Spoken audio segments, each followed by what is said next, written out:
عزیز دوستو، اسلام کے جو بنیادی عقائد ہیں جن کی بنیاد پر پورے دین اسلام کی عمارت کھڑی ہے، ان میں سے ایک بنیادی عقیدہ آخرت ہے۔ ہم جو کچھ بھی یہاں اعمال کریں گے اور جس طرح کا بھی ہم یہاں وقت گزاریں گے، صبح قیامت اللہ کے حضور ہم حاضر ہوں گے اور ہمیں اس کا حساب دینا ہے۔ قرآن مجید میں جو حساب کا تذکرہ کیا گیا ہے، وہ تذکرہ بڑے انوکھے انداز میں کیا گیا ہے۔ اللہ کریم نے فرمایا فَوَرَبِّكَ لَنَسْأَلَنَّهُمْ أَجْمَعِينَ،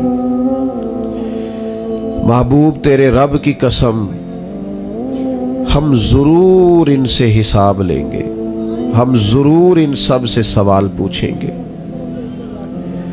اللہ فرماتا ہے حبیب میں نے ان سب سے سوال پوچھنا ہے۔ کیا پوچھنا ہے؟ اما کانوا یعملون، وہ جو عمل انہوں نے کیے، وہ جو عمل یہ کرتے تھے، اس کے بارے میں ضرور ان سے سوال پوچھنا ہے۔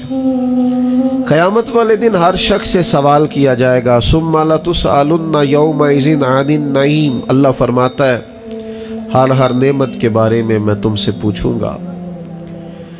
نبی رحمت نور مجسم شفیع معظم صلی اللہ تعالی علیہ وسلم اللہ کے حضور یہ دعا مانگا کرتے، اے اللہ مجھ سے آسان حساب لینا۔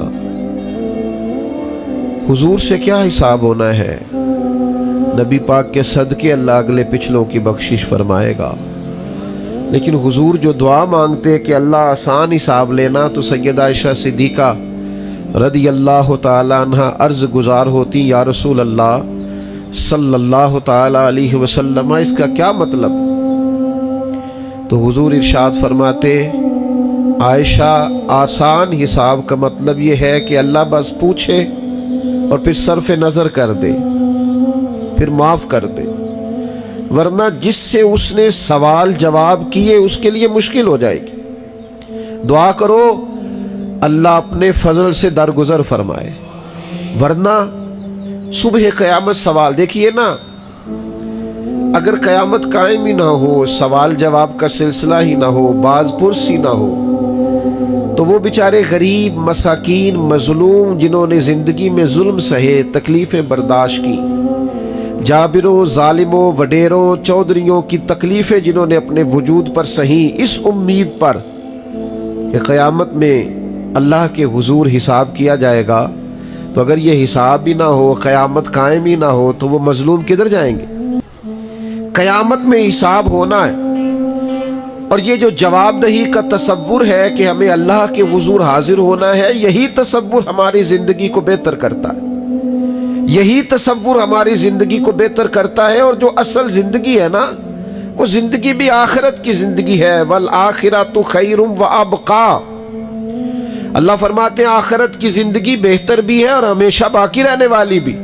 میرے بھائیوں یاد رکھیے گا، نبی پاک علیہ السلام نے خود دو ٹوک لفظوں میں اس دنیا کا تصور ہمارے سامنے بیان کیا۔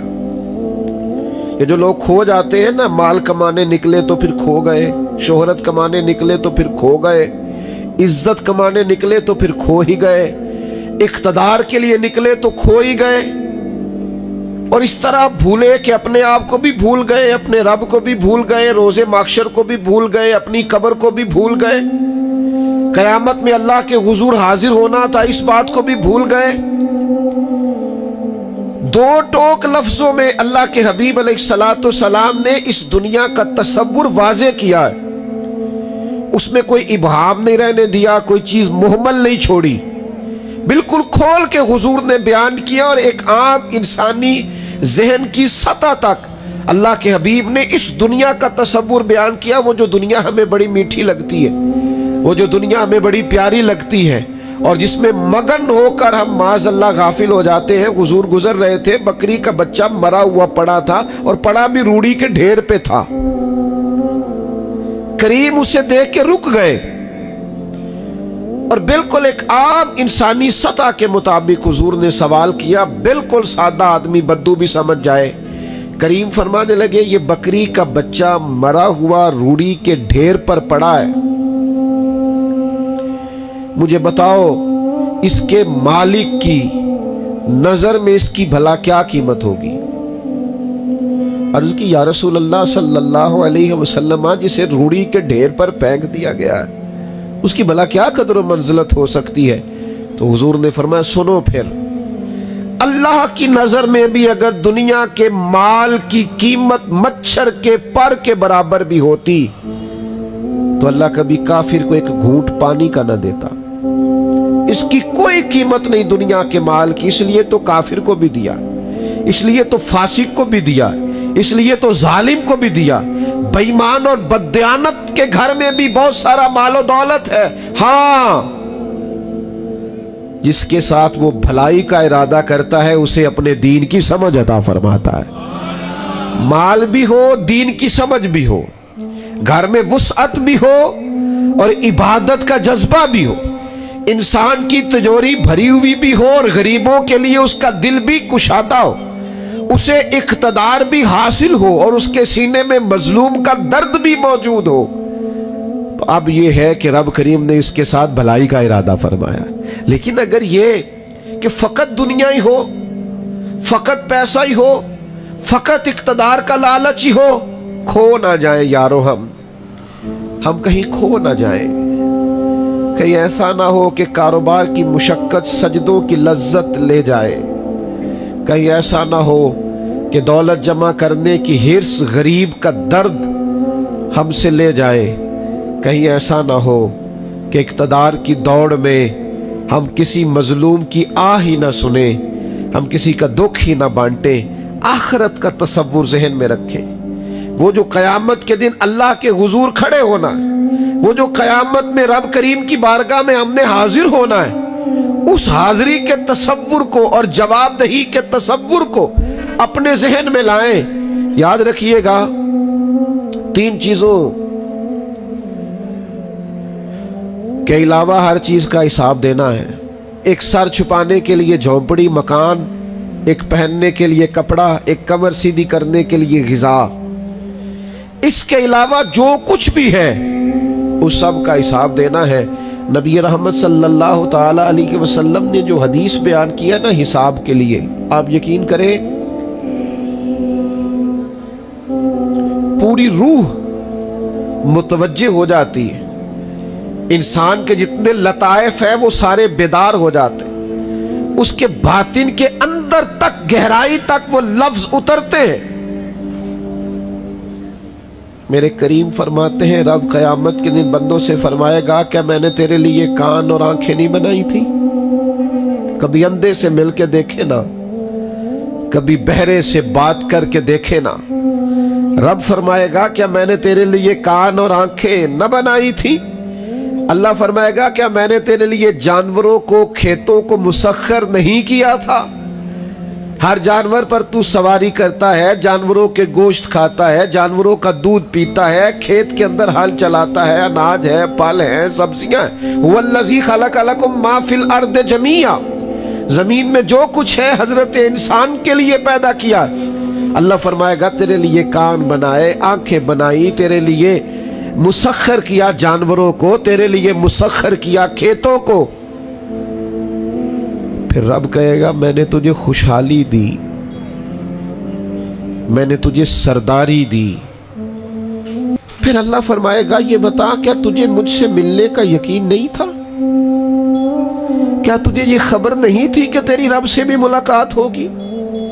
تجھے اللہ کے حضور بھی حاضر ہونا ہے، تجھے اس کا یقین نہیں تھا؟ اور حدیث پاک کا جو آخری جملہ ہے وہ ہر دل پر دستک دیتا ہے۔